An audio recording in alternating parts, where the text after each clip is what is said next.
right, so that kind of sucks. I hit stop on the record button, but I guess that's good because the video was already over 30 minutes. But I'm going to continue. I'm almost done, guys, or I'm 75% done. So measuring the impact, the success of of these festivals and the larger One Love philosophy can be gauged through both. Oh, we already read that. Global partnerships, funding and organizing such expansive events would require collaboration among nations, NGOs, and private corporations. These partnerships would not only share the financial burden, but also enrich the festival through diverse contributions and viewpoints. The philosophical cornerstone of One Love is more than mere rhetoric. It's an actionable blueprint for a harmonious world. From annual festivals that celebrate our shared humanity to educational initiatives that instill these values at a young age, the idea offers a multiplicity of avenues for positive change. It binds together the different phases of the World Peace Treaty into a coherent and inspiring vision, one that invites every individual to participate in the collective endeavor of making a world a better, safer, and more loving place.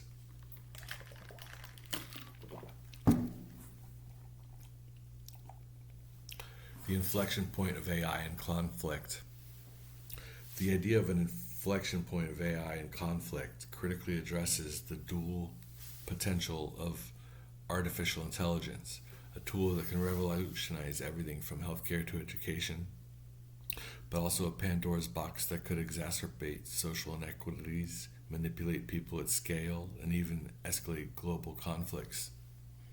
This potential intersection necessitates a governance structure that combines expertise, transparency, and global representation to guide AI development along ethical lines.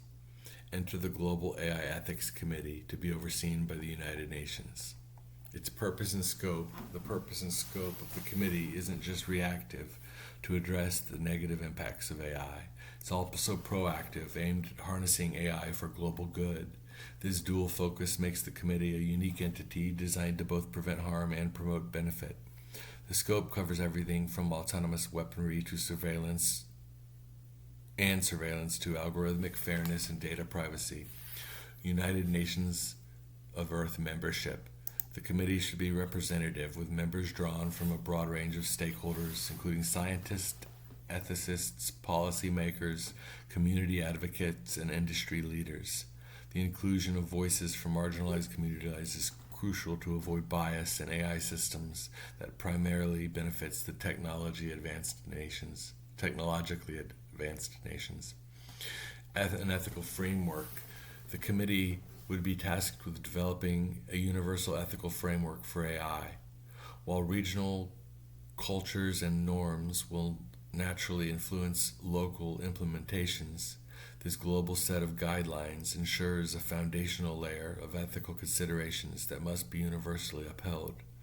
The framework would touch on principles like justice, fairness, transparency, accountability, and safety. Research and development oversight. The committee would not merely be an advisory body, but would have an oversight authority over research and development activities, particularly those funded by public resources.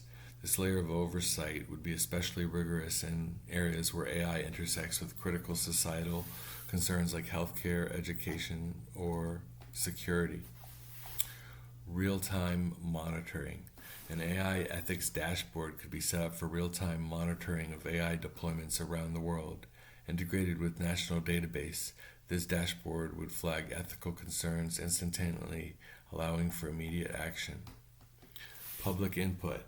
In line with the UNE's democratic ethos, the committee would regularly solicit public input on AI ethical matters. A mechanism could be instituted for citizens worldwide to propose concerns and solutions, which would be reviewed and addressed by the committee. This adds a layer of popular oversight, keeping the committee accountable to global citizens. And legal mechanisms. Should a violation of ethical standards occur, legal mechanisms should be in place for punitive action. These could range from sanctions to revoking licenses and would serve as a strong deterrent against unethical AI practices. And AI for peace building. Lastly, but very significantly, the committee should explore avenues where AI can actively contribute to peace building, whether it's through predictive modeling to foresee conflicts or communication tools to break down cultural barriers. The committee could sponsor initiatives that harness AI for peace. The potential volatility of an AI-driven future, especially when compounded with the risk of escalating global conflicts, lends a sense of urgency to this endeavor. The Global AI Ethics Committee under the UNE isn't just a good idea. It's a necessary step for humanity. An institutional safeguard that blends caution with optimism. It embodies a collective ethical stewardship of technology that promises great rewards but also proposes significant risks, aligning perfectly with the broader objectives of the World Peace Treaty to ensure a safer and more equitable world. Collective action. The concept of collective action underscores a powerful yet often underemphasized truth. The journey to world peace is not merely a top-down initiative orchestrated by policymakers, diplomats, and heads of state. It is, in essence, a participatory democracy where every individual's choice, all of us, no matter how seemingly insignificant, we contribute to global harmony in its own way. Now let's form the mechanics and manifestations of collective action in the context of world peace. The ripple effect. The core principle behind collective action is the ripple effect. Every small action, be it intervening to stop a street fight, volunteering at a local shelter, or even showing empathy to a stranger, sends ripples across the societal fabric. These ripples often have a cascade effect, encouraging others to act kindly, which in turn triggers further acts of compassion ad infinitum. This is more commonly referred to as the butterfly effect. The key is developing positive actions, contributing to society, and paying them forward. Grassroots activism. Grassroots activism serves as the lifeblood of collective action. Local campaigns advocating for disarmament, climate change, or social justice can inform and engage people at a community level. These local movements often gain momentum and scale, eventually influencing policy or becoming part of the larger, even global movements. The focus here should be on empowering people with knowledge and tools they need to change their immediate environments. Digital platforms again. In our interconnected digital age, at the dawn of AI, the potential for collective action has multiplied exponentially. Social media campaigns, online petitions, and virtual town halls can amass global support in a matter of hours. These platforms can serve as powerful tools to mobilize collective action, disseminating important messages and uniting people across geographical and cultural barriers. Education and public awareness. The role of education in shaping a culture of collective action cannot be overstated. School curriculum should incorporate modules on empathy, civic responsibility, and global issues. This early introduction sets the groundwork for a lifetime of conscious, ethical decision-making. Schools from K through PhD level need to be completely rebuilt end-to-end, designed so every student can harness the powers of generative AI and conversational AI with their own AI tutors that know everything about their students' current learnings, what's to be learned next, etc. And decentralized organizations.